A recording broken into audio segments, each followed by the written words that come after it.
Good morning. This is the regularly scheduled meeting of the Board of Fire Commissioners. The date is Tuesday, June 20th, 2017. Time is like 9:02 in the morning.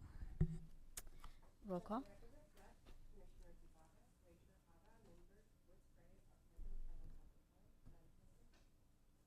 Thank you. Flag salute, Ms. Sands.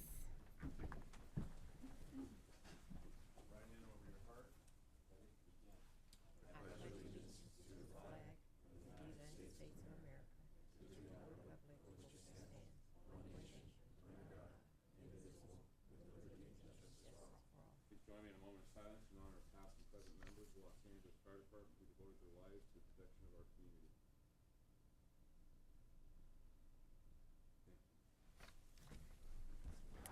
So we start with commissioner comments.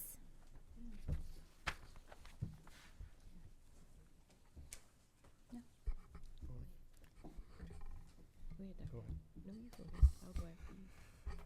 Last week was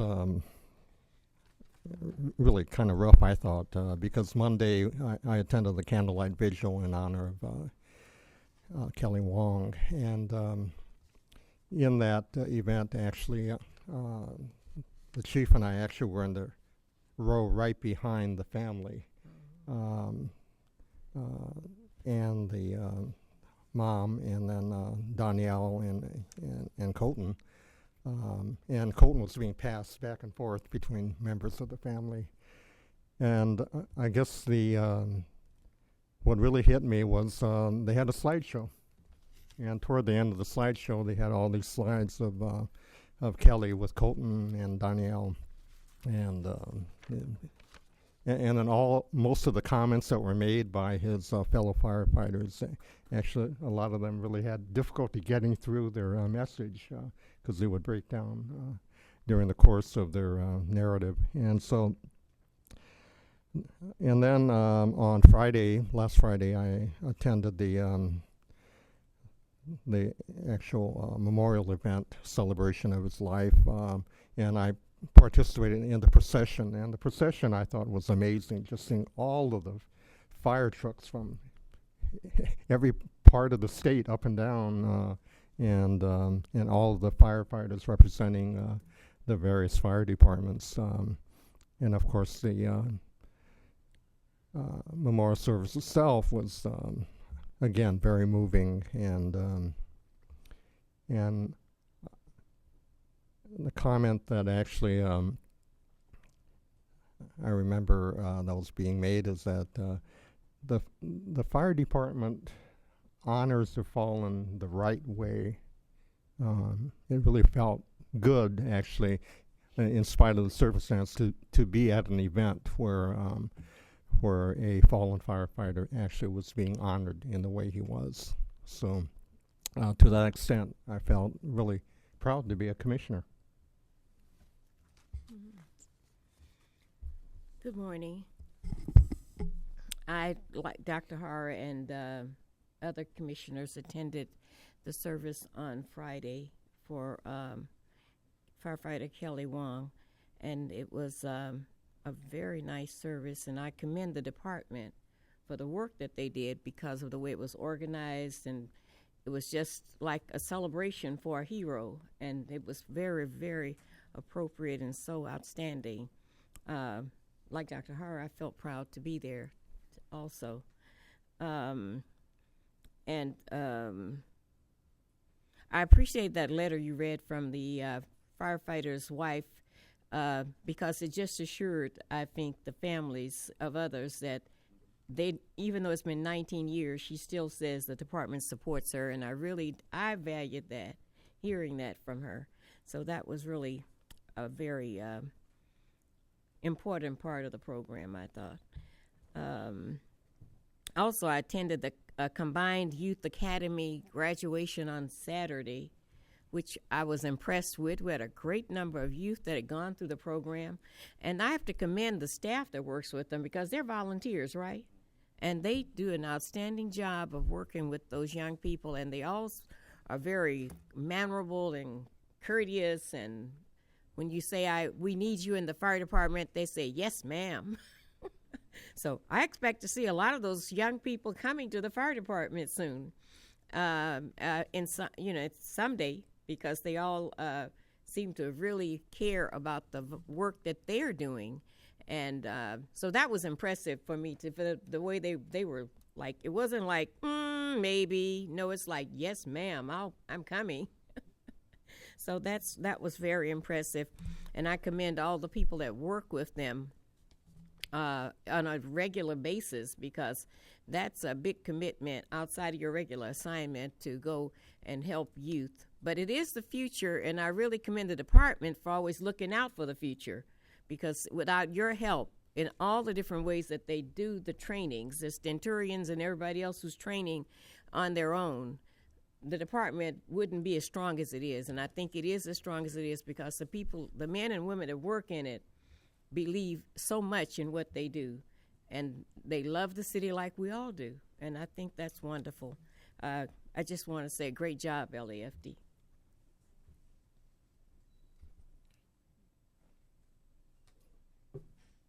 I just want to echo the comments of my fellow commissioners. It was certainly a tough place to be at the service, but I think agree that the department did a great job in honoring the fallen there. And I also was able to be at the graduation for our youth academies. Also, just want to echo, I thought that was a really nice event. Great to see all the young people out there participating in it, and it definitely just gives me inspiration to kind of continue to support the growth of our youth programs out there. And I think it was great. It's a great example of what a supported program how a supported program can continue to grow. So I'm looking forward to seeing how that continues to happen. So thanks. About the graduation, the leadership awards went to 2 young ladies, and I was very impressed with that. That the 2 young women were leading the pack and received the leadership awards. And also, I'd like to give a shout out to Fire Station 94, because every time we asked a cadet who had a uniform on where they came from, they said Fire Station 94. So great job, Fire Station 94. Great. Thanks. So moving on to reports of the fire chief. Thank you, Madam President. On June 7th, I had the opportunity to ride out with Rescue 64 in South Los Angeles. I rode out for about 6 hours. We had 7 runs, and I was on the ambulance. So I got to go on the runs, and then I got to drive emergency to Martin Luther King Hospital. I was very happy to find it. It's been a long time since I've driven emergency, but now they have MapQuest. It's hard to get lost. I was very impressed with the professionalism of our firefighter paramedics, the advancement in our medical technology, the EPCR, the 12-lead defibrillator. We can now plug in from the defibrillator into the EPCR and download the vital signs. That goes into the EPCR and then to the cloud to the hospital before we even get there. So that gives you an example of our capability. While at the hospital, I did drive to, in addition to Martin Luther King, I drove to Harbor UCLA, and I got to talk to our other firefighter paramedics on Rescue 57, Rescue 33, and I got to experience firsthand wall time and the issues that we are facing. So I think it's an interesting perspective. It validates, I think, the direction we're going, and we need to come up with some constructive solutions and work with the hospitals on those types of issues like wall time. On June 8th, I did attend the LAFD Scholarship Award ceremony at our Hotchkiss Memorial Training Center. 4 of the kids of our members received $20,000 scholarships to major universities. And their resumes are so impressive. In my day, I could not have competed with them, and I think it's an outstanding program. The cumulative awards have been over $1 million since the inception of that program, and the only criteria is that you're a family member of a LAFD firefighter. So I'm very, very proud of that. June 9th, I was invited to the mayor's residence, the Getty House, along with a lot of other people to talk about earthquake preparedness and the importance of an early warning system. And I thought it was an outstanding event. Dr. Lucy Jones was there. She's the earthquake lady that we would always see on TV when there was an earthquake. And pre-warning, I think, can help the fire department tremendously. We can get all our apparatus outside of the fire stations before the shaking comes. Back in the Northridge earthquake, I was at Fire Station 94, and we were wedged inside. We could not get out. We had to get the jaws of life to pry open the fire station doors to get out. So if we were able to do that, have that early warning system, we could get out before that happens. There's other benefits. Say somebody's doing surgery in a hospital. Say elevator. Say you're in an elevator. Maybe the elevators all come to the lobby and stop when we get the pre-warning. The warning's only going to be like a minute, 45 seconds. It's not a large amount of time. But I do think that there's valuable upside to that. On June 12th, we did have a candlelight vigil for Kelly Wong at Fire Station 92. It was a very well-attended event. I think it gave an opportunity for the community to join with the firefighters there in saying goodbye to Kelly and to begin the grief process. I thought it was a special moment for the firefighters at Fire Station 92. We had all the companies from Battalion 18 there as well as Fire Station 9 there. And very emotional. As Commissioner Harris said, it was very, very moving, and it meant a lot to the family. It meant a lot. And then on June 16th, we did have our service at the cathedral. Very proud of not only the LAFD, but the fire service. We had departments from San Diego to San Francisco, and San Francisco drove a fire engine from San Francisco so they would have the opportunity to park their rig and to attend the cathedral ceremony. The words that we shared with Danielle and Ann, nothing you can say will make it better. Their loss of Kelly is forever, and the impact is forever. And our job as a department is to remind them that you're not going to be alone. And I did mention Lisa Reiner's email for a purpose, so she would take comfort in knowing that somebody who's gone through what she's going through 19 years later acknowledges that we were always with her. And in my 3 years as a fire chief, there's been some events that came up with Lisa and her kids that we were able to help in terms of scholarship stuff and things like that. So we're never going to leave her alone. We're going to always be there for her. I thought the 3,000 people in attendance at the ceremony was just another example of the tribute that was made to Kelly and his memory. And I've been there for 3 or 4 of those. And it was my hope that I would never have to go to another one. And it's all our hope that we never have to go to another one. But the reality is that the dangers that we encounter and that the occupation that we have, it's a very dangerous occupation. We need to do all we can to ensure the safety of our firefighters. And that commitment has never wavered, and it's just reinforced. On the 17th, I did attend briefly the graduation ceremony with our commissioners for the youth programs at Frank's Place, and it was the Metro and the East Los Angeles academies.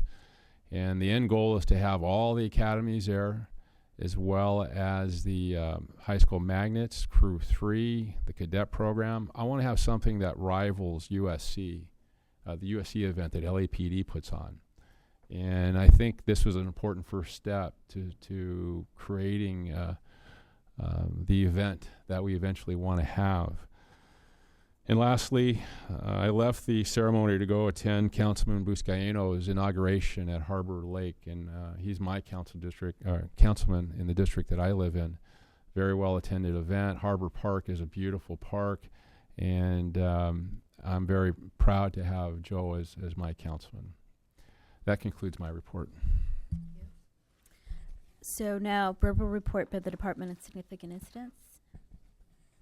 So, verbal report by the medical director to medical emergencies from June 6th to June 19th. Good morning, Commissioners. We had a couple of nice saves a few days ago on June 15th. Rescue 72 and Engine 72 responded on a 51-year-old male. Cardiac arrest. The MFC dispatchers did an outstanding job. Call processing time was only 40 seconds. Dispatchers provided CPR instructions for compression only. Patient was defibrillated by our members on scene, successfully regained pulses, and was transported to the nearest STEMI Center for definitive care. Also that day, an Engine Rescue 75 resuscitated a 74-year-old gentleman, near drowning victim. A 5-year-old child actually alerted adults. The gentleman was face down in the pool. Again, our members did an outstanding job, along with chain of survival through our dispatchers for immediate full CPR with ventilations and compression due to the nature of the cardiac arrest, which was a drowning, resulting successful resuscitation of pulses in the field, and patient was transported to Holy Cross for further care. That concludes my report. Thank you. Thank you. So now presentations.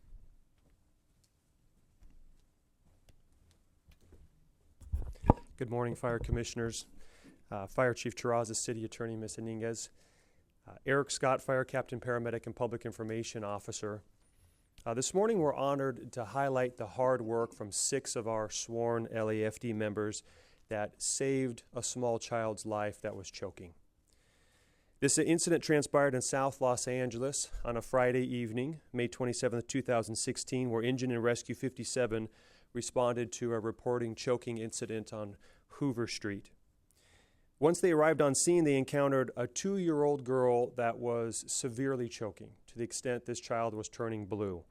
And just to give a little bit of understanding as to the severity of this child's, she was actually really struggling for her life. She was unconscious, she was limp, she had foamy blood and vomit that was actually coming out of her mouth, and a partially occluded airway. And these members jumped into action to save this girl's life. So they swiftly and gently scooped her up, brought her back into the ambulance, and there they went to work. They provided immediate medical aid, and they worked very hard to clear this patient's airway, utilizing back blows, suctioning, oxygen, and eventually assisting respirations. But due to their efforts, en route to the hospital, they were able to stabilize this patient. And fortunately, once inside the emergency room, the status of this little girl improved significantly. So due to these firefighters quickly enacting life-saving skills, this little girl had another chance at life. So we would like to ask these members to come up and join us. Captain Byron Willis, Engineer Gerard Puga, Firefighter Stephen Martinez, Firefighter Paramedic Matthew Ferris, Firefighter Paramedic Adam Cunningham, and Firefighter Paramedic Warren Quach. And we'll briefly read one of these certificates. In recognition and sincere gratitude for your heroic courage, diligent efforts, personal initiative, and expedient assistance which directly resulted in saving the life of a 2-year-old girl during a medical emergency on May 27, 2016 at the 8800 block of South Hoover Street in South Los Angeles, the Los Angeles Fire Department commends you for your extraordinary, life-saving efforts to a citizen of the city of Los Angeles. Presented this 20th day of June 2017, Ralph M. Terrazas, Fire Chief.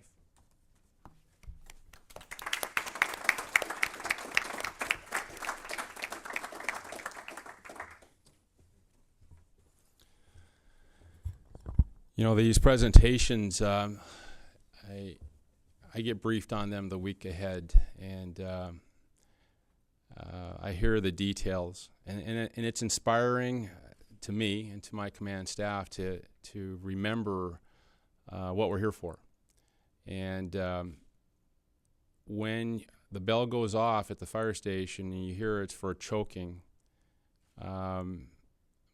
my memories are that the pulse escalates and you start sweating a little bit because you know every second truly counts and matters. This is a 2-year-old little girl. Sometimes you know, sometimes you don't, the age or the gender, but you know somebody's choking. And it's similar to what you feel going to a structure fire. And to be able to do that, and in this instance, have a positive outcome, a little girl is alive today because of the work that these men did on that incident, working at Fire Station 57. That's a tremendous gift, and it's really a blessing to be in that position. Fire Station 57 was my assignment as a firefighter. That's where I worked the longest period of time. I have an affinity for that station. I would almost say it's my favorite fire station, but it's certainly tied with the 105 other fire stations that we have maybe it's the first among equals. That's a good way of putting it. So I'm very, very proud of 57s, and I'm happy we can recognize you before commission today. I did ask the group if anybody would like to speak, and they are consistent with the past 3 years of experience up here. They all said no. So it falls to the captain. So Captain Willis, the mic is yours.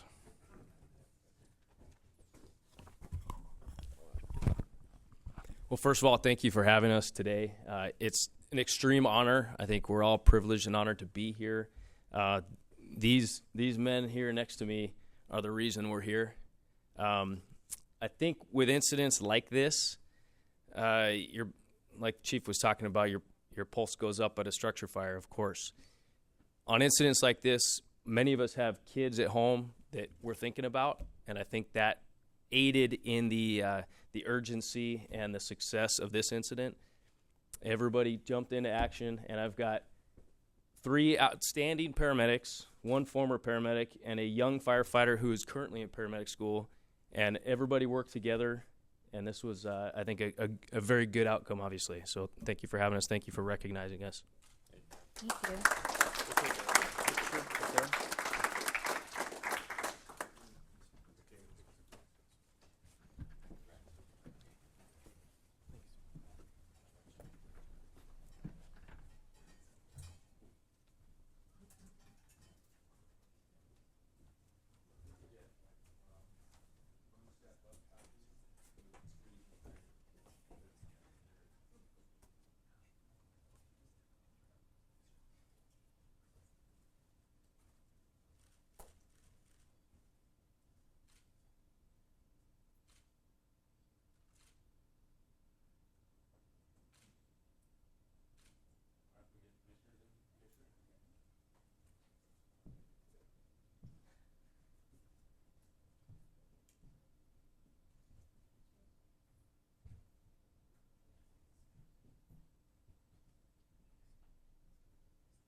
So our consent agenda items.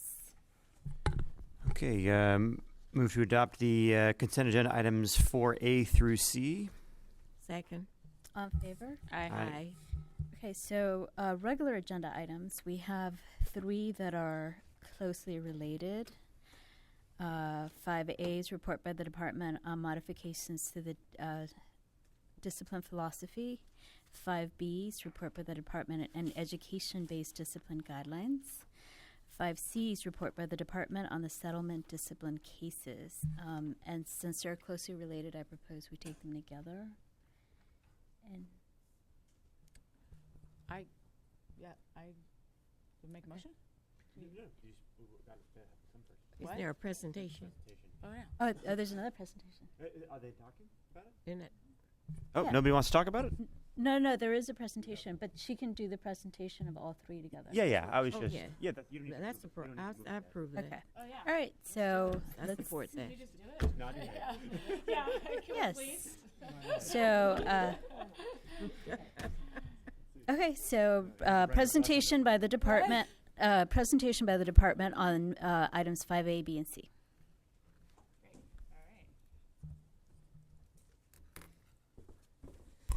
Good morning, Commissioners, City Attorney Rafish, Isiela, Chief Terrazas. As you guys have before you, there's three board reports that we've submitted for your approval.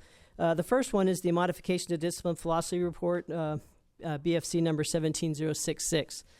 As you are aware, since 2015, the department has been seeking to change its discipline philosophy to one that promotes positive action in behavior with the goal of eliminating recidivism. This modification includes an education-based discipline format where training courses, which could be used in conjunction with suspension or in place of suspension, is provided to members to foster and enhance skills that promote positive action as opposed to negative action. This report provides an overview of the department's proposed public service discipline model, and that's the first report.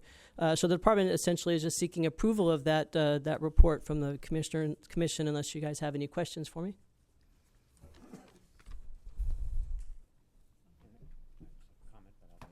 What's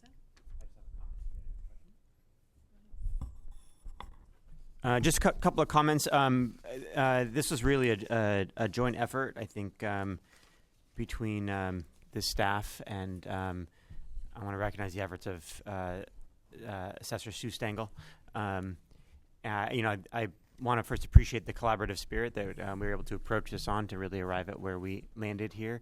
I think this is a great step for us to finally codify what was, and I also want to recognize someone who's not working with us anymore, Paul Hayashida, who really actually had some of the original forethought to come and think about a public service discipline model. And I think we'd be remiss not to recognize his contribution on this, even though he's not in the room. But he really was the one who said, look, we've got to make some changes to how we approach discipline in the department. And he worked hard to put forward an idea there that I think has really borne some fruit here. I think this is the right direction for us to be moving in with a philosophy that is focused on professionalism, good discipline, accountability, but also recognizing that our first priority should really be to try to change behaviors and support our members, because we make a huge investment in them and they make a big investment in us. And I think everybody makes mistakes. Some mistakes are far worse than others, of course, but I think the vast majority of mistakes that are made on this department are things that can result in a fix. If there is motivation and intent on the part of the member to change, and this department has an adequate way to support the members to make that change, we're going to be a better department for that. So I think this is a strong move for us in this direction. But I also want to recognize that discipline is it's a practice, like the practice of management. And just because we've made this step does not mean that we as a commission or we as a department should or can pay less attention to what happens in discipline in the enforcement of discipline, the enforcement of accountability, and professionals in our department. We still have a ways to go in terms of ensuring that we have the highest level of discipline in our department, and that we're able to really complete investigations at the level we want to complete them, and ensure we have the right training. So this is going to take some continued vigilance on the part of our commission, our independent assessor, and the leadership of our department to ensure that we continue to promulgate good discipline, good professionalism, good accountability. It's good for the public, certainly. It's good for our department as an organization, and it's good for the members. when we have the strong and consistent application of discipline. I believe nothing cuts more at morale than when you have the majority of members who are doing good work and following the policies and following the rules, and they see certain people, they may see someone who is not following the rules and is not held accountable for it. So I see this as a step forward to the fair and consistent application of discipline for us. It also sets policies now that our independent assessor can really look at and say, are we following policy? Are we not following policy? I think it's an appropriate evolution from where we've been, in the last decade, which, had some warping of the practice of discipline of its own. So I'm really looking forward to seeing how this goes, and I'm excited that this was something that I think both Deli and I learned about in our first few weeks on the commission. I think everybody heard about it in the first few weeks. We've come a long way since that point, and I'm pleased with where we're at. So with that, I unless there's other questions, I'd love to make a motion to adopt the recommendations here. Wait, just really quickly. Right, yeah. Oh, no, I just want to say I think this is fantastic. I think any type of education-based discipline, when appropriate, is imperative as opposed to just punitive. And so I think that this is fantastic and also will increase morale so long as it's consistent, which I loved seeing that there were, there's a structure there for consistency, hopefully. And for auditing and reporting, there's those requirements are in here, so that we as a commission will be getting at least annual reports on the state of discipline in our department. So it gives us a really regular and organized ability to keep track of what's going on. Right, and there's a survey that's going to be developed as well. Surveys. Basically an assessment of. So if you'll excuse me, commissioners, I it may be my naivety to speaking before the commission. So I was speaking just to 5A. Oh, we took all three at the same time. Right. Now I'm kind of realizing. Okay, the look when you guys had that look of my brevity, I was like, I was speaking to 5A. I had more to go into it. I was assuming that we were taking them one at a time. So, 5A essentially was just the adoption of the philosophy itself. Clearly, even just as a society, changing things from. So they each have different recommendations. So maybe we'll take a vote on this first, because if you look at the conclusion, we're formally requesting the adoption of a new discipline philosophy. And this is, we've actually had a lot of conversations about specifically doing that, so we should probably take a specific vote to adopt the change in the new discipline philosophy. I defer to the recommendations of the Madam President. And just for the record, I think we've always striven to have consistency. So I don't want that to go.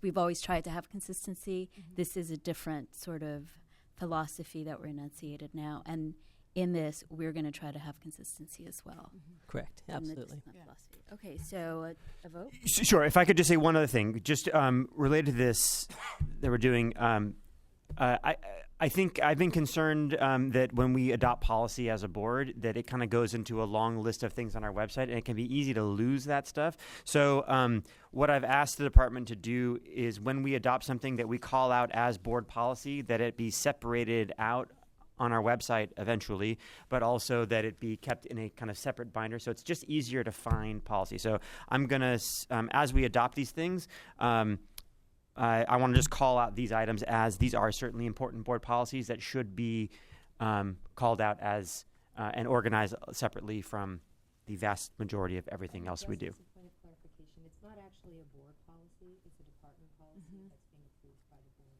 So there's certainly a way to track that. Yes, again, deferring to the semantics of the counselor, yes. The main point is when we adopt department policy as a board of commissioners, my request has been that they be separated out in some way that makes them easier to find, so they're not lost in sort of the morass of donations and contracts that we may adopt otherwise. Not that those aren't important. Certainly important, but we may be less likely to refer back to those in the future.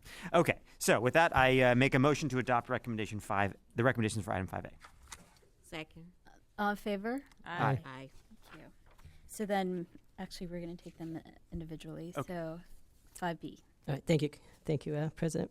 So the second report, Board Report 17071, is the Education-Based Discipline Guideline. And with that report also is the policy that actually sort of solidifies and very specifically defines what that policy is. And so this policy speaks to the establishment of procedures and processes to be employed when determining the conditions for inclusion of education-based discipline within a settlement agreement. So now that we're changing to the new philosophy, that also includes education-based discipline. So with that, in the recent future, or in the recent past, the department has resolved 13 cases with settlement agreements, and 13 cases with settlement agreements. 10 of those cases received coursework only under the education-based discipline process, and 3 of those cases received a combination of coursework with suspension. Of the 13, we did have 2 members who did not complete the coursework. And I'm just kind of giving you a history and what's sort of played out in the last year as we adopt this policy, some of the things, the challenges that we've encountered. So of those 2 members, one of those members actually retired from service. So they were close to retirement, and when they received the education-based discipline, they actually retired without completing the courses. The other member, actually, they have 1 year to complete the coursework. Barring some extenuating circumstance that is in the new policy. But without an extenuating circumstance, they have 1 year to complete it. And so one member actually did not complete that and ended up reverting back to their original suspension days. So they received their original discipline. Although it's relatively new to date, we haven't had any members that have returned, any recidivism, if you will, that have returned to the system, but it's only been about a year we've been doing this. And with that, the process... as I stated, we have 1 year to complete the required coursework. A member has to provide to the department proof of that coursework once they've completed it.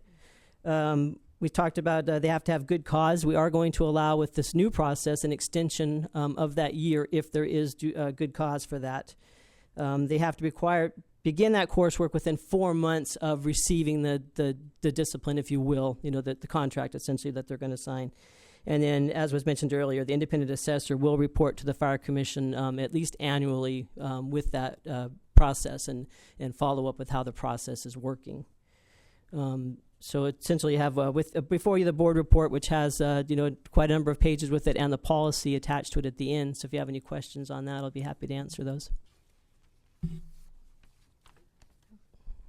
Does the Sheriff's Department have, it sounds like they have these courses already, but do they have a policy that's similar to this? So the Sheriff's Department actually is whom pretty much the main organization that we're actually receiving the training from. Right. They actually provide it free of cost. When the members go, they do go off duty, so they're not being paid to go on duty, but they can attend the training free of cost. And so, the Sheriff's Department has a similar program to this, and that's we're building a program to not necessarily mimic that, but a very similar program using the education-based discipline. And then we do have one other course that's through the Museum of Tolerance that we've also sent members to. And so that will actually build, and I think in the next report we'll talk about that a little bit more, the criteria for how we determine how that coursework will be chosen. Okay. Thank you.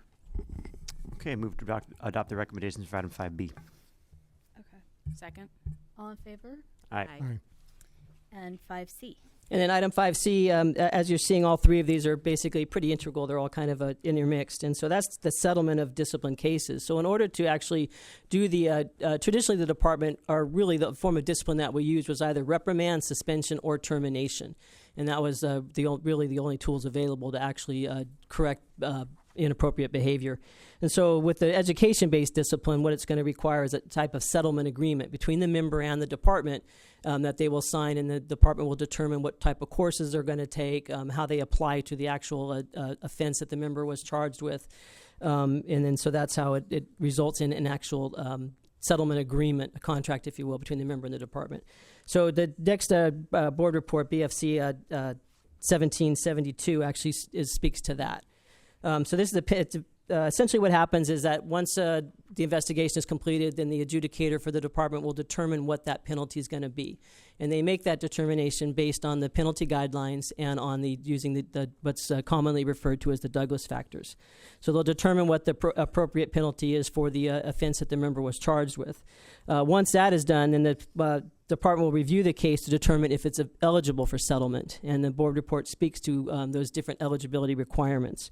And it also speaks to what we call the proposed criteria. And so on page 4 or 5 of the report, it sort of talks about what that settlement criteria is that will be used by the department to make those determinations.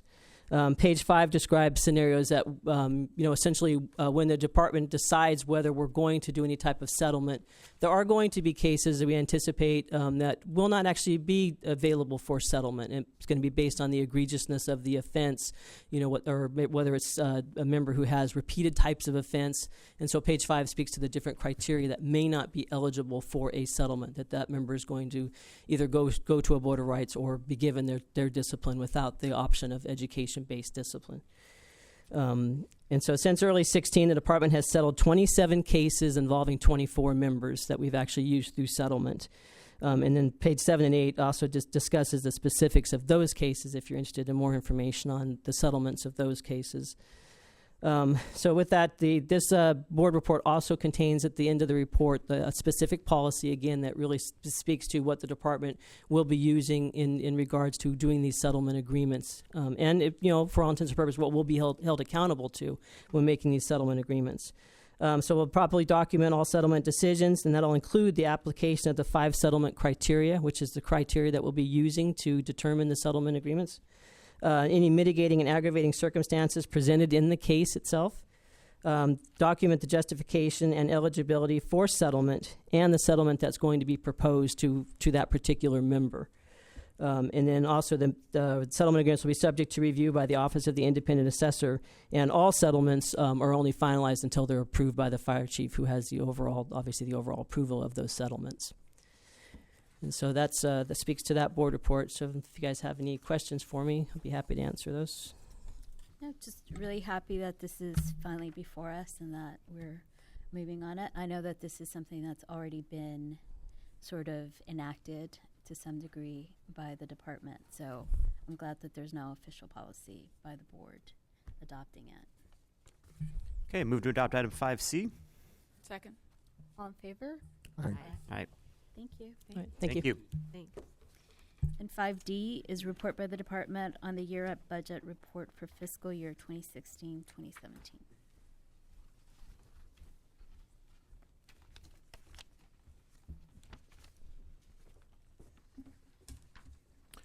Good morning, Commissioners. Emilio Rodriguez with the Administrative Services Bureau. The report before you provides a year-end status on the current year, fiscal year 16-17 budget. The fire department is ending the fiscal year with a $12.5 million deficit, primarily due to an unbudgeted labor agreement with the UFLAC that was approved earlier this year. This deficit is actually lower than the approximately $20 million deficit that was anticipated at the beginning of the year. Next year's budget has been adjusted for the salary increases. Various transfers have been approved in the year-end financial status report to the council to balance our salary accounts. We were able to close the year with only a $6 million transfer from the general fund, which again is a fraction of what was anticipated earlier in the year. Some funding will be carried over into July 1st for continuation of certain projects, including integration of the computer-aided dispatch and AVL projects, and as well as funding for the SOBR unit. As far as revenue, the department's receipts are right on par with what was budgeted. We had fluctuations between ambulance revenue and increases in permits and fees, reimbursements from proprietary departments and mutual aid reimbursements. So we're actually at about $500,000 above the budgeted revenue of $180 million. The adopted budget includes funding for 4 recruit training classes to support a total of 230 firefighter recruits. 2 training classes will be completed this fiscal year, collectively with 2 classes rolling over from the last fiscal year. There are a total of 182 recruit graduates this fiscal year. That pretty much concludes the report. If you have any questions. So a quick question. Can you just explain what the Intergovernmental Transfer Program funds are? What is that? I've heard about it a lot. It's been explained to me before. I just can't remember. These were the Medi-Cal receipts that were anticipated in the amount of we received a total of $6.38 million this year. But I mean, what's the actual program? Is this Medi-Cal reimbursements? Right. These are Medi-Cal reimbursements from the state, and their primary purpose is to support healthcare related costs. Early in the year, we had anticipated programming those funds for certain EMS enhancements. The CAO budgeted the funds in the year end to help close our gap in the amount of $6.38 million, which were applied primarily to EMS salaries. Got it. So was there things that then remained unfunded as a result of that reprogramming? It helped close the gap. So in essence, it brought down the general fund contribution from $12.5 million to roughly $6 million. Right. Were there department budgeted lines that then did not get funded as a result because that money was reallocated? We had anticipated using those funds for certain enhancements, NPRU enhancements. If I could add onto this, Emilio, Commissioner, this is a relatively new program. IGT funds help the department compensate for Medi-Cal patients. It doesn't nearly cover their total cost, so this bridges that gap. The requirements are that we spend it in a healthcare related manner, and we have used that to fund the FRV, the NPRU. For a while, we funded Engine 209. That has since gone into the general budget. So all the things that it goes for are health related, and the future is uncertain because of the president's position on this kind of thing. So through the Affordable Care Act, all that's in flux right now. So we're not sure how long this is going to continue, but it's been a great resource for us to use to help bridge some gaps. Okay. I see. So it's not tied to any specific, I guess not a per patient thing, it's an allocation we get based on a formula. Okay, I see. Okay, great. Thank you for explaining that. On page 2, are these all of the classes that we've had since we started having classes? This would only reflect current year funding for drill tower classes and also providing a snapshot for the last fiscal year to kind of put it in context, because we do have classes that cross over between fiscal years. Oh, okay. Yeah, I don't think we captured 14. There's a few classes are not. Classes happened right. in 14. Right. Oh, okay. Very good. And he reminded me of something that I'd like to have a report on, the Sobering Center. He talked about budgeting for sober. Maybe I don't know if it's been 6 months yet. Can't keep up with the time. But at any point, somewhere within the 6 month range, could we have a report on it? Absolutely. Okay, move to adopt the recommendations for item 5D. Second. Aye. Aye. Thank you. 5E is verbal report by the department on the quarterly status of IT strategic plan progress. Morning, Commissioners. Morning, Chief. Morning. Scott Porter, CIO, IT Bureau. I wanted to just give a quick verbal report on the status of the IT strategy that we delivered to the fire chief back in December. I came on the department in March, and having written the IT strategy, was pretty familiar with it. So we've actually made really good progress. I'll just run down some of the highlights and then open up for any questions that you have. I think our biggest challenge, really IT related, was, and will probably forever continue to be, we have a tremendous opportunity. We have great enthusiasm, and we sort of have a limit on our own internal capacity to do things, right? We want to do way more things than we have capacity to do, and then we're limited by the budget. So now that we have the budget reality for next fiscal year, we sort of can start to align our priorities against that budget reality, pull back on some things, change some things. So I'll highlight those for you, and then obviously if you have any questions. Our IT strategic plan sort of had 10 major initiatives. I'm not going to go into detail in sort of each of those. I'll give you the highlights. In terms of IT service delivery, which is really the organization and bringing together the Information Technology Bureau, the various IT units around the department under one bureau, we've started to make good progress on that. We'll continue to do that. And we've begun to implement some service level things that will start to take effect in the department. The way we deliver projects is becoming more unified. We're going to have a departmental-wide help desk to consolidate sort of help and services within IT. So we've got some IT-related things going on there. In terms of reporting and analytics, IT Bureau and FireStat have been working very closely together to begin to consolidate around a unified enterprise reporting platform. We're taking some of the good work that they've done over at the police department and starting to model that here. The important things for you guys is over the course of the next year, we hope to make good progress working with FireStat in our ability to really use the data that we have. So we have a lot of data, and it's just very difficult sometimes to use. The fire chief will want information. We know the information exists, but pulling it together can be very difficult. So the initiative there is really to first consolidate and centralize on one platform against which we can do all of our reporting.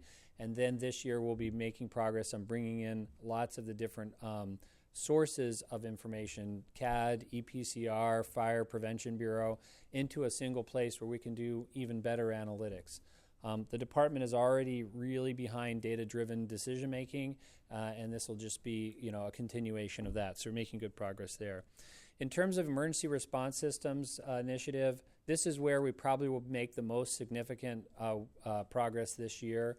This is where our AVL work lies. We did get funded for a considerable start on AVL this year. We've started to coalesce the working group, the user committee. We've already started some of the technical work that's going to be needed for the foundation of AVL, and we're looking to have location-based dispatching and map enhancements in the early fall, the first implementations of those. We talk a lot about what AVL is and what its potential is for the department. My assessment is that we're going to have a beginning of use of this year, and then it'll be a forever thing that we'll continue to improve and enhance as the technology gets better and better. But this will be a major milestone for the department, and we're on track for making that. Other enhancements in the emergency response system area are we've started to really prioritize the CAD enhancements. We have some pretty significant CAD enhancements that are tabled right now that will also affect both response times and our ability to better utilize our resources. Dispatch Continuity of Operations Initiative is basically an initiative where we are starting to, now that we've made a decision, last year it was a little bit up in the air in terms of what are we going to do with CAD, what are we going to do with our backup center, sort of what is our infrastructure around emergency systems. Those questions have largely been answered, and now we're in the phase of planning. So that initiative is really about planning this year for our backup center and making some enhancements to bolster up really our ability to survive outages, especially around the CAD and the 911 infrastructure. The next major one is fire station alerting. This was a little disappointing in terms of the budget. This is probably a multi-year, somewhere between $15 and $20 million project. We made a budget request to start the project in the first year with about $3 million that would have let us go out to the market, get market responses, and begin the project. We got $1 million. So we've actually sort of changed our direction a little bit with fire station alerting. We are going to let out an RFP this year, but probably not until the fall. In the interim, with that $1 million, we're going to look to shore up the infrastructure that's really causing the outages that we've been experiencing, actually on an increasing frequency in this year. And it really has to do with a very, very old network infrastructure. If you can believe it, it's basically the old telephone lines that go from City Hall East out to all the fire stations. The service provider of those lines, that's technology that they really don't support very much anymore. They're not investing in. So when we have an outage, it really affects us. So we're looking at some alternatives to replacing that network, but really maintaining our current sort of system on each end, but replacing the network. And we think we could actually have a pretty good solution that we could make very good use of the money that was provided this year. And then when we go out to RFP, we'll try to make a pitch for this to be funded in a more significant way next year. Fire inspection and prevention systems. This is the effort that is underway now called FIMS. We've made excellent progress in development services in the brush clearance unit. Brush clearance unit is currently using at a great pace with the Brush Task Force the new fire prevention system. And we're about to finalize a recommendation for a new statement of work that would continue this work to move this system that has been developed out to all of fire prevention.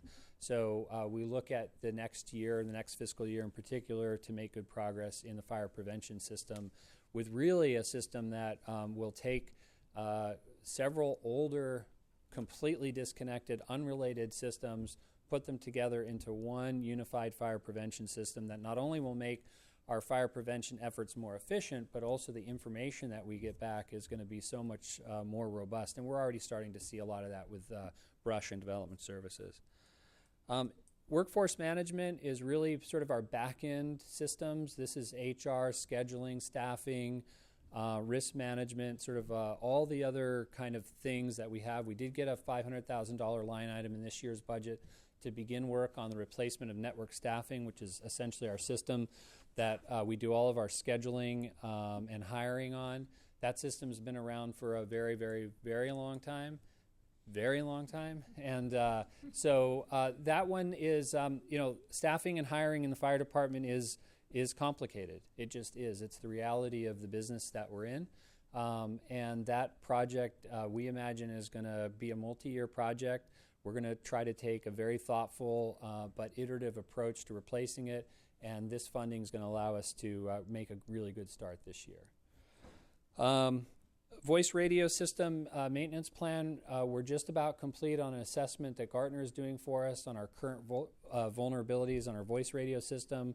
When that assessment is complete and finalized, we'll report back to the board, but essentially we're looking at what our multi-year plan is for the voice radio system in terms of maintenance on that.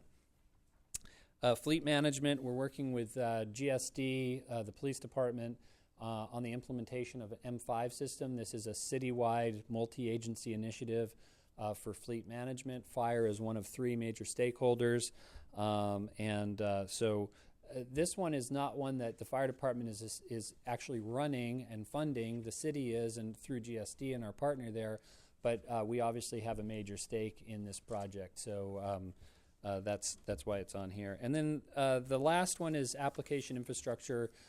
This one is really the sort of non-sexy things behind the scenes, but every one of these projects has an opportunity for us to begin to modernize our use of technology.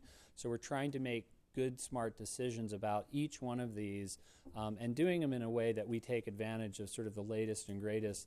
I have been working with staff on, we need to start thinking that the funding is going to be what it is. It's not really, we're never going to sort of experience this massive funding. But for the dollars that we are spending in IT, I mean, just think about your own personal computers, right?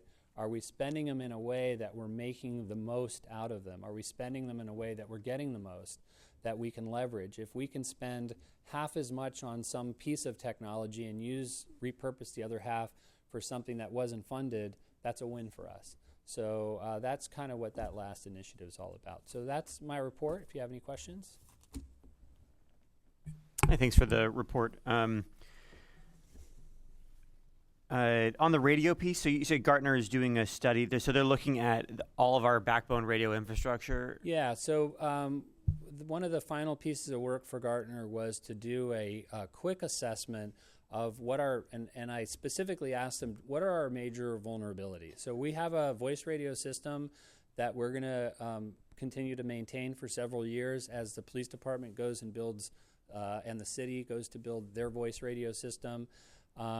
we're going to maintain ours. And that maintenance picture actually looks pretty good, but there are some vulnerabilities that I want to make sure the fire department completely knows and understands so we can budget appropriately for our own maintenance. We have a very good working relationship with our partners at ITA, who are arguably responsible for maintaining the radio system. But our role in that maintenance and our role in budgeting and our role in planning really needs to be very clear so that we understand what we're responsible for, where we need to push our partners with the city, where we need to push our vendor partners in order to make sure that radio system stays at the top quality and fully available. And we differ primarily from LAPD in that we are on an 800 megahertz system and they are not. That's the primary difference, but some of our operational needs are really different than LAPD. We have guys in the field that have to carry 3 and 4 radios on certain types of incidents because of the way we work with other agencies. LAPD really doesn't have a thing like that. The condition, the field use of our radios, especially the portables, is different. So there are some differences just operationally, but yeah, technically that's largely the major difference. Got it. And then on the replacement of our handhelds, I know we've got some mechanical functionality issues with our current set of radios. Are we? Do you have any updates on that replacement? Yeah, I would characterize the current radios less about mechanical functionality and more about the age of the radio. Mm-hmm. So the radios that we have in service today, the portable radios, which is different than the mobiles in the vehicle, the portable radios are of an age where they're becoming more and more difficult to replace. So we'll call them end of life. And some past. I yes, see. Agreed. So. Our plan right now, what we're in the process of right now, is we're working with the police department on a single procurement of portable radios that would replace both police and fire under a one procurement. And that's been in progress for several months now. Police department is largely leading that effort, and they have a report due back to Public Safety Commission, I want to say in a month or so, maybe a couple of weeks. I don't know what the actual date of the report back is. And then from that report, there'll be some decisions made in terms of procurement and timing. And so we're working very closely with the police department to decide, sort of when those portables are coming. Got it. So in terms of our strategic plan of replacing our radios, we think that we might get through that particular point in the next 3 months, hopefully. Well, I would say in 3 months we should know what the plan is to replace the portables. That's what I mean. Yes. Yeah, for sure. And as the portables largely can and need to be replaced ahead of anything we do to continue to maintain our basic infrastructure. Got it. Right? So that whole plan they're related in that they're both radio, but they're separate in that there's no dependency in what we're doing to maintain the infrastructure to replacing the portables. Got it. And as far as hearing back from Gartner on that kind of assessment of our whole our universal radio system, I'll call it, the universe of our radios. Yes. When do you expect to hear back from them? So that report is due to us in 2 weeks in the final version. Then we'll review it, make some assessment of it, and I would say within 30 days or so we'll have what we're going to do with those recommendations. And that actually we're working again with ITA on that. Got it. Okay. Please keep me posted on how that's going. Will do. Thank you. Yeah. Anything else? Thank you. Great. Thank you very much. Thanks. No comments. Move to adjourn. All in Second. favor? Oh. Aye. Aye. Okay.